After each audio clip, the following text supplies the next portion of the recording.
Alam niyo ba na sa kasaysayan ng Pilipinas ay may naitalang pinakaunang babae na di umano'y inatake ng dalawang demonyo na tinatawag nilang Invisible Vampire? Siya ay si Clarita Villanueva. Ang kasaysayan ni Clarita ay pumukaw at naging bantog hindi lamang sa bansang Pilipinas, kundi hanggang sa ibang bansa. Ito'y tinaguriang isa sa pinakamalagim at kahindik-hindik na demonic possession sa kasaysayan ng mundo. Si Clarita Villanueva ay ipinanganak noong 1935. Siya ang pinakabatang anak sa 4 na magkakapatid at natatanging babae. Siya ay nagmula sa Bacolod City, sa lalawigan ng Negros Occidental. Si Clarita ay lumaki kasama ang kanyang ina na ang hanap buhay ay sa pamamagitan ng pagiging espiritista, pangkukulam at panghuhula. Sa murang edad na 12 ay namulat na siya sa ginagawa ng kanyang ina, kung kaya't hindi bagong bagay sa kanya ang pagkaalam sa mga elemento, lamang lupa, kaluluwa at maging sa mga demonyo. Nang matapos ang ikalawang digmaang pandaigdig, ay siya namang pagkamatay ng ina ni Clarita sa hindi maipaliwanag na dahilan, kaya't maaga siyang naging ulila. Nais ni Clarita na hanapin ang kanyang ama kahit hindi niya ito kilala. Palagi niyang iniisip kung buhay pa ba ito. Inipon ni Clarita ang kaunting ari-arian, pero walang kaalaman kung saan magsisimula. Kaya dahil sa pagkalungkot, ay ramdam ni Clarita ang kawalan ng pagmamahal. Nagdesisyon siyang pumunta ng Maynila upang hanapin ang kanyang ama. Pagdating ng Maynila taong 1950, ay naganap siya ng maaaring niyang matuluyan. Napagtanto niya na mas mahirap pa pala ang buhay sa Maynila, lalo na't siya'y walang formal na edukasyon. Kaya't siya'y pansamantalang namasukan bilang katulong, subalit hindi din ito nagtagal at siya'y umalis. Sa kanyang pamamalagi at dala ng kawalan ng pag-asa, ibinasya niyang itigil na lang ang paghahanap sa kanyang ama. Pagkatapos, pinasok niya ang pagiging dance hostess sa mga bar at taverns. Sumasayaw kasama ang mga estranghero upang kumita ng kaunting pera. Noong si Clarita ay 17 taong gulang, may nakilala siyang lalaki at nakarelasyon, pero sa huli ay nalaman niyang may asawa na pala ito, kaya iniwan na lamang niya ang lalaki. Nag-iisa at walang trabaho, muling pa-extra-extra si Clarita sa pamamagitan ng pagbebenta ng aliw para mabuhay. Sa kawalan ng matatag na hanap buhay, si Clarita ay naging palaboy at kung saan-saan lang natutulog. Noong panahon ding iyon, sa pag-iiral ng karapatang panlipunan, ay malaya ang mga tao magpahayag ng kanilang mga saloobin at mga paniniwala. Malaya din silang maglakad sa gabi, huwag lang abutin o lumampas sa nakatakdang oras ng curfew. Dahil dito, kapag oras na ng curfew, ang mga pulis ay nag-iikot at nandadampot na mga batang palaboy, mga menor de edad, at maging sa mga maaktuhang ng aalok ng serbisyong sexual. Noong tagsibol ng 1953, habang natutulog sa isang kanto ng kalsada sa distrito ng Malate, Maynila, sinabing inalok daw ni Clarita ng serbisyong sexual ang isang lalaki at siya namang dahilan ng pagka-aresto sa kanya dahil sa vagrancy. Noong mga panahon kasing iyon, itinuturing na krimen ang vagrancy o lagalag sa Pilipinas. May nagsasabing ang lalaki daw di umanong nilapitan at inalok ni Clarita ay isang pulis, kaya't siya'y dinakip at ipinakulong. Ngunit hindi tiyak na naisulat o nai-record sa logbook kung ang kaso ng pagkadampot kay Clarita ay dahil sa kasong pagala-gala o dahil sa prostitusyon. Ang kanyang pagkakulong ay simula ng mas malagim at makapanindig balahibong pangyayari na hindi niya inaasahang darating sa buhay niya. Si Clarita ay ibinilanggo ito sa lumang Bilibid Prison na ngayon ay Manila City Jail at kilala noon bilang Cárcel y Presidio Correccional na itinatag ng pamahalaang kolonyal ng Espanya noong taong 1865. Ginamit ito upang ikulong ang mga sibilyan at mga prisoners of war na hinuli ng mga Hapones noong ikalawang digmaang pandaigdig. Sa kulungang ito, sobrang siksikan ang mga bilanggo na kinilala bilang torture ng United Nations. Hindi pa kasali ang aktwal na mga pag-torture at pagkamatay na dinaranas ng mga bilanggo mula pa noong panahon ng kolonyalismo.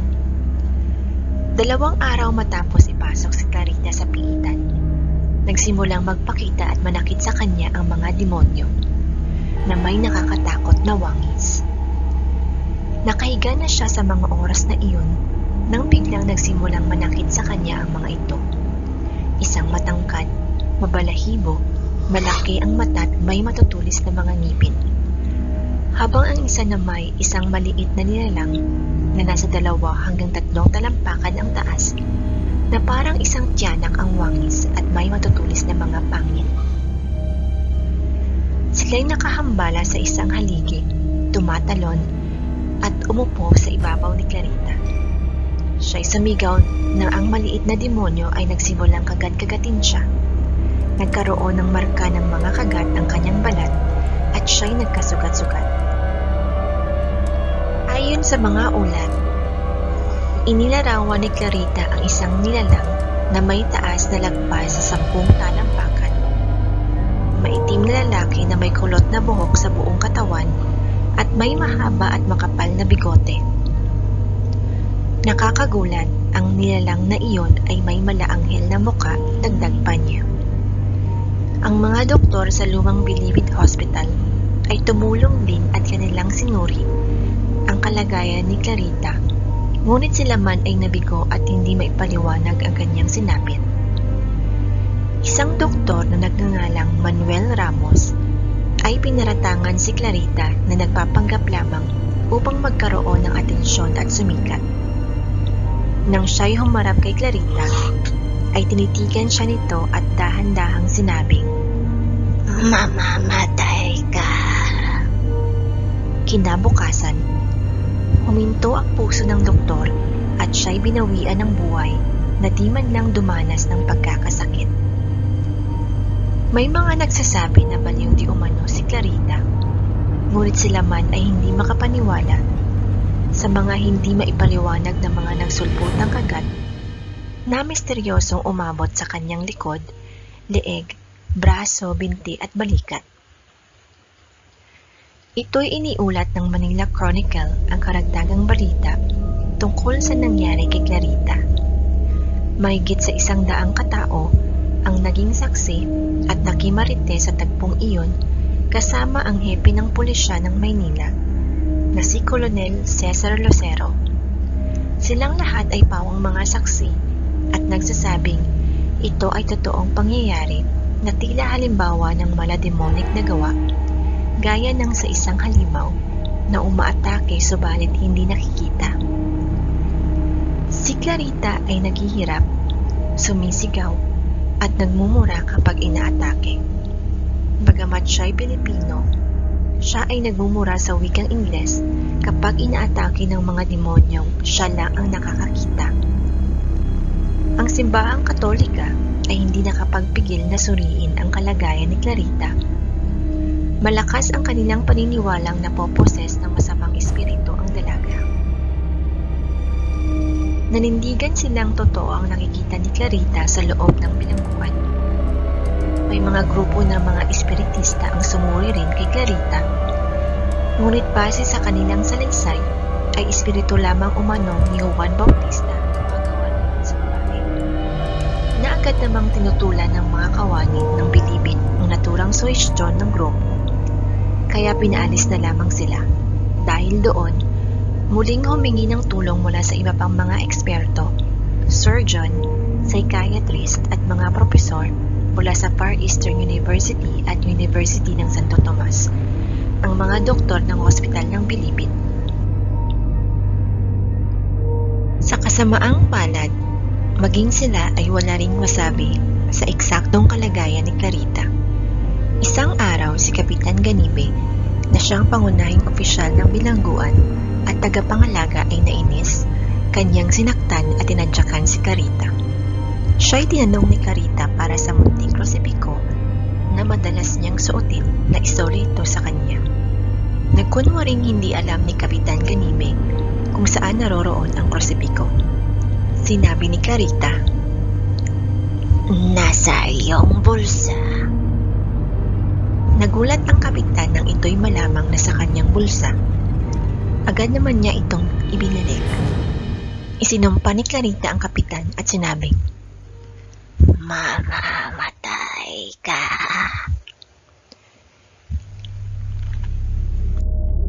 Kinabukasan, wala namang nangyari sa kapitan, subalit makalipas ang ilang linggo, nanghina ang kalusugan ng kapitan at namatay na parang isang nalantang gulay.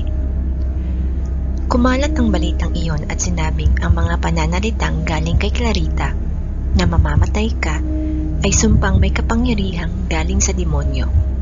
Ano pat ang iba'y natatakot din na baka maging biktima ng sumpang binibitawan ng nasasabing babae.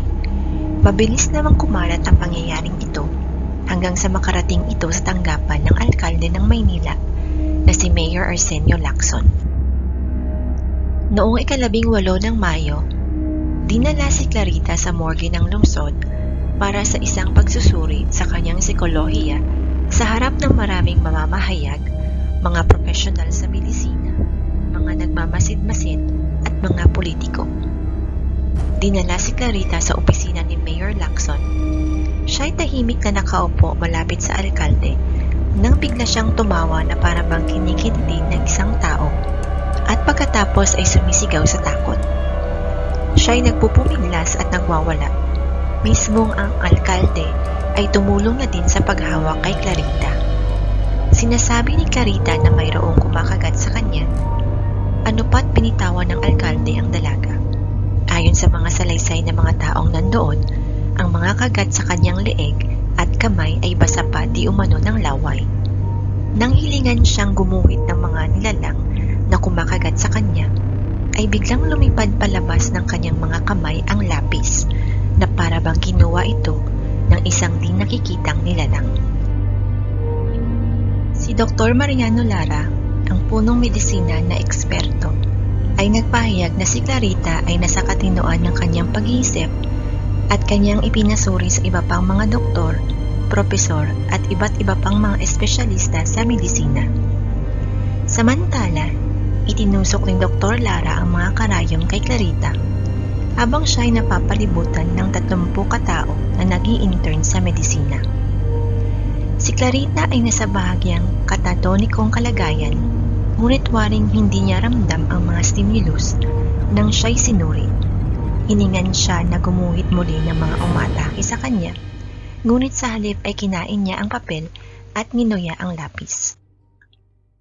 Kasama sa mga nagmamasid ay 2 doktor mula sa Insular Psychopathic Hospital na ngayon ay kilala bilang National Center for Mental Health.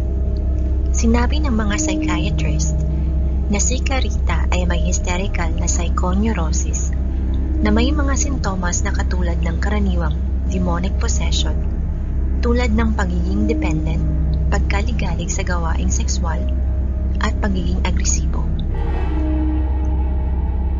May mga doktor na nagmumungkahi na ang malnutrisyon at pagkakadehydrate ni Clarita ang nagdulot sa kanya ng pagiging marahas at pagdedelusyon. At ang iba naman ay nagsabing may epilepsy siya at kinakagat niya ang kanyang sarili habang nasa isang dissociative state. May mga teorya din na nagsasabing ang mga bakas ng kagat ay maaaring psychosomatic, nagpapakita bilang isang bunga ng kanyang kalagayan sa isipan. Hindi pa rin nabigyang lunas ang pangyayaring ito hanggang sa ang isang Amerikanong pastor ng Protestante na si Lester Frank Sumrall na nasa Pilipinas noon ay nabalitaan ito sa radyo na DZFM. Siya ay nasa proseso noon ng pagpapatayo ng isang simbahan na Manila Bethel Temple na kilala ngayon bilang Cathedral of Praise dito sa Pilipinas. Nadama ng pastor ang banal na espiritu sa kanyang puso na tulungan si Clarita. Hindi makatulog si Pastor Sumral ng 3 araw. Ipinanalangin niya sa Diyos na magpadala ng ibang tao para tulungan si Clarita.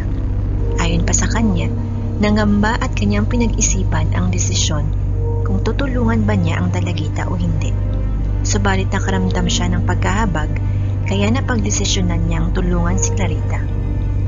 Noong 19 ng Mayo, ay tinungo ni Pastor Sumral ang silid kung saan naroroon si Clarita.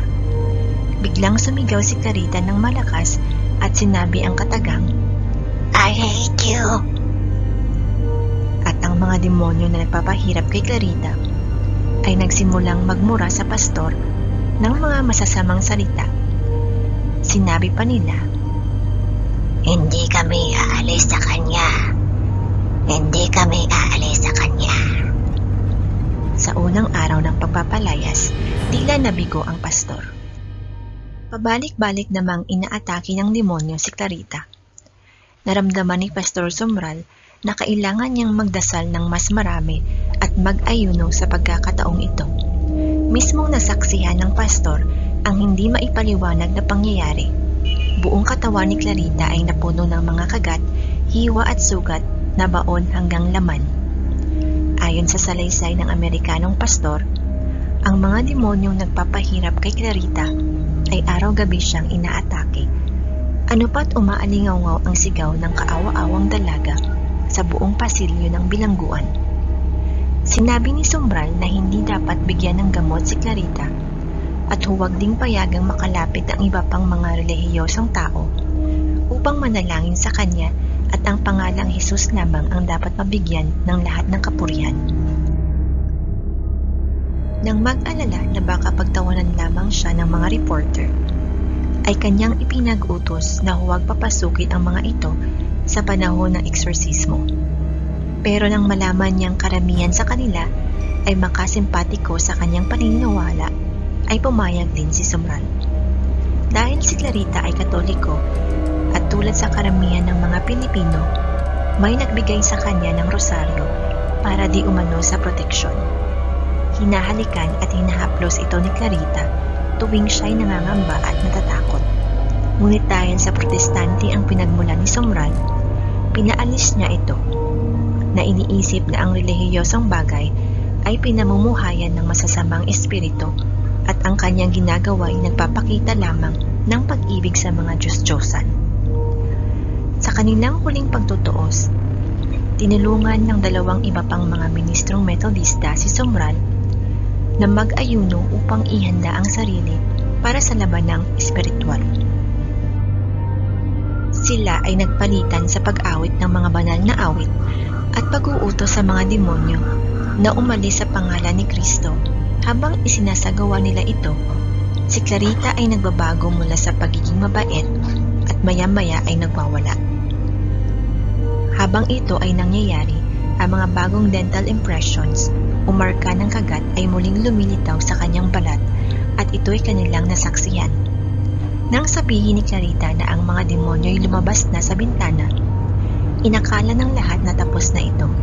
Ngunit ang mga tinaguriang demonyo ay muling bumalik at nagsalita sa pamamagitan ni Clarita na may karapatan silang manirahan sa kanya dahil siya ay marumi. Ang mga demonyong ito ay umaalis at bumabalik ng maraming beses sa buong 3 araw ng kanilang pagtutuos. Sa huling gabi ng pagsasanib puwersa ng mga ministrong Metodista at sa pangunguna ni Pastor Sumral, ay tila nagtagumpay sila. Naging mapayapa si Clarita at daimtim namang nanalangin si Sumral. Tinuruan din ni Sumral si Clarita na kailangan niyang labanan ang mga umaatake sa kanya at sabihin sa mga demonyo na huwag na silang bumalik. Pagkatapos nito, binigyan ni Sumral si Clarita ng pagkain at pinagpahinga. Nang bumalik na si Clarita sa kanyang selda, humiling siya ng kutsilyo sa isang gwardya upang putulin ang kanyang mga kuko. Ngunit ipinagbabawal ang mga matalas na kasangkapan ayon sa mga regulasyon ng bilangguan, kaya't inalok ng gwardya na gawin ito para sa kanya. Bigla na lamang sumigaw ng malakas si Clarita at sinabi ang kanyang nakita. "Andyan na naman sila na nakatayo sa likod mo." Humingi ng tulong si Clarita sa gwardya, subalit sa sobrang takot, imbis na tumulong ay nagtago ito sa kanyang mesa. Tinanong ni Clarita ang gwardya kung natatandaan pa ba niya ang inihabilin sa kanya ng pastor. Sinabi naman ng gwardya, "Ito ang sabihin mo, umalis kayo sa pangalan ng Diyos at sa dugo ng kanyang anak na si Jesus." Ito ay sinunod ni Clarita at pagkatapos niyang sabihin ay nawalan siya ng malay. Ang mga otoridad ay may napansin sa kamay ni Clarita na nakatikong. Nang ito'y kanilang binuksan, kanilang nakita ang malalapad na itim na buhok na may mga 2 pulgada ang haba. Si Dr. Lara, na noon ay may pag-aalinlangan na ang kalagayan ni Clarita ay mahigit pang supernatural na paliwanag, ay kumuha ng sample gamit ang isang mikroskopyo at napagtantong ang buhok na kanilang nakita ay hindi galing sa tao. Siya rin ay nakatitiyak na hindi ito pag-aari ni Clarita. Matapos mailigtas si Clarita at matulungan sa pamamagitan ng pagkasangkapan kay Pastor Sumral, si Clarita ay inilipat sa isang tahanan at maagang pinalaya. Bumalik si Clarita sa kanilang probinsya. Siya'y nakapag-asawa at nagkaroon ng pamilya, at hindi na rin bumalik ang mga demonyo sa kanya. Naging magkaibigan naman sina Mayor Lacson at Pastor Sumral. Sinuportahan ni Mayor Lacson ang hangaring mangaral ng pastor sa publiko at maging sa pagpapatayo ng mga simbahan. Habang kumalat ang balita ng kaligtasan, ibinahagi ni Pastor Sumral ang kwentong ito ng pagpapagaling sa mga istasyon ng radyo at maging sa simbahan. Daan-daang libong katao naman ang nakinig at nagpahayag ng kanilang pananampalataya kay Kristo at sa Diyos. At dito nagtatapos ang kwento ni Clarita Villanueva. Sana ay may natutunan kayo sa kwentong ating tinalakay. Ito sana ay magbigay sa atin ng mga kaalaman na sa anumang hamon ng buhay, tayo ay magpakatatag, magpakatapat at magpatuloy lang sa laban. Sa kahirapan ng buhay ay hindi solusyon ang gumawa ng labag upang kumita ng salapi at guminawa sa maikling panahon. Isipin sana natin na may nakaambang karma pagkatapos nito.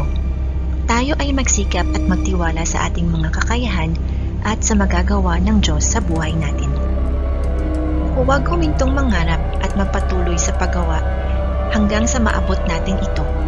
Huwag din nating kalimutan na sa lahat ng sitwasyon ay lagi nating isangkot ang Diyos sa buhay natin, sapagkat ang tao ay walang magagawa kapag wala ang tulong ng Diyos. Muli, sana ay may natutunan kayo sa kwentong ito. Maaari din kayong magbigay ng sarili ninyong pananaw o opinyon at akin itong babasahin at tutugunan. Maraming salamat po sa inyong walang sawang pagsubaybay at pakikinig. Hanggang sa muli!